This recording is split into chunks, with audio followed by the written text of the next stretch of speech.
may kaunlaran din sa lalawigan ng Lanao del Norte.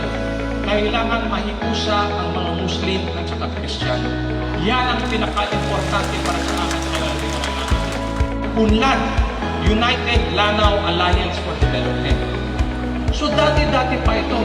Ito yung history ng Lanao del Norte.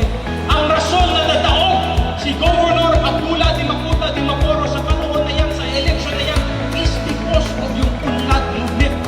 Ang gusto ng dati ito, makikita niya kaming dalawa to grow as leaders, to be strong as leaders.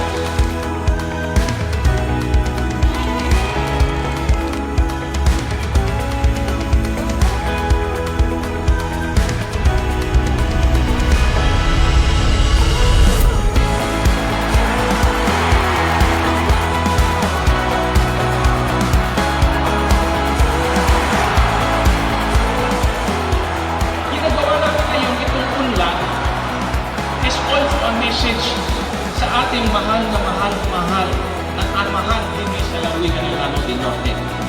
You may be retired, but you will never be forgotten, and you will always be loved by the people of